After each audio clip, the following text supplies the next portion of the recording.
Yeah, I got one yesterday that was probably the highlight of my trip. It was just a really good set and just had the longest wall ever. And from the get-go, I had to just pump as hard as I could. And I was on my 511, and it was like, I don't know, easy 6 foot plus wave. My board was only just holding in. I'm doing these pumps as high as I can, and then I got to the end bowl, and all I could do was just hold on and hopefully I'd ride it out. And I just remember there was this one section where normally you just fall through the bottom, and I just got over it, and it spat, and I couldn't see, and I kind of just held on. And then I just remember thinking to myself, wow, I haven't hit the reef yet. I must be still in the tube.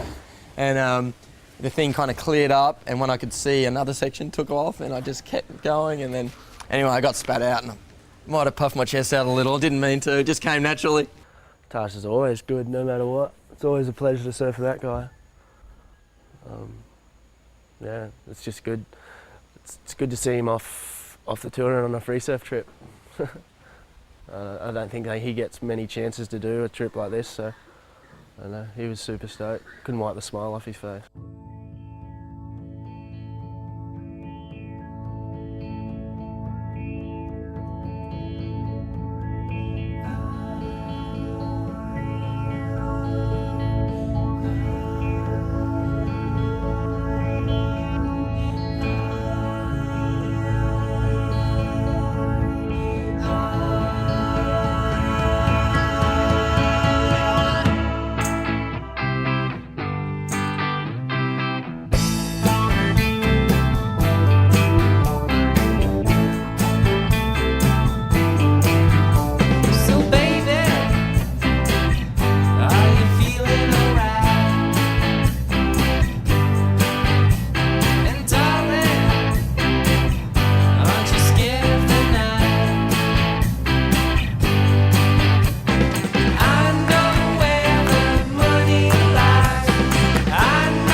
Yeah, well, like I said, every guy was just charging, like just going so hard. Like a few of the boys have been here before. I know Wade's done a couple trips here, and he surprised me the most. He was going so crazy.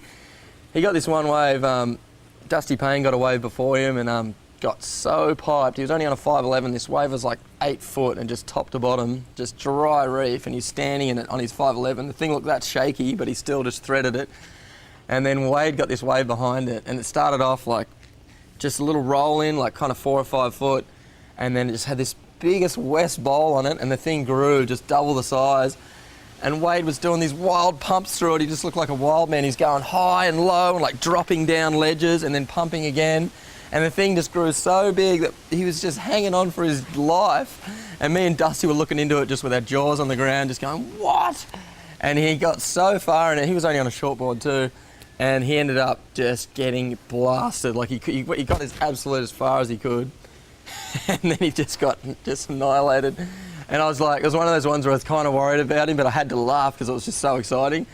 So yeah, me and Dusty were like pretty much high-fiving over our front seat view of the action. We were like, it felt like we were in the barrel with him. It was unbelievable.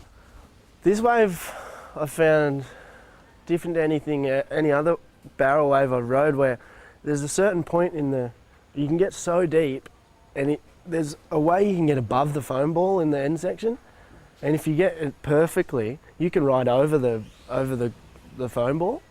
And I've only done it a few times last time I was here, and I didn't really get one that was going to do it this trip, but I finally got one, and it's just fun. You can go a little bit higher than it, and you can push through stuff you normally thought you'd be way too deep, but this wave sort of just pushes you with a bend in it.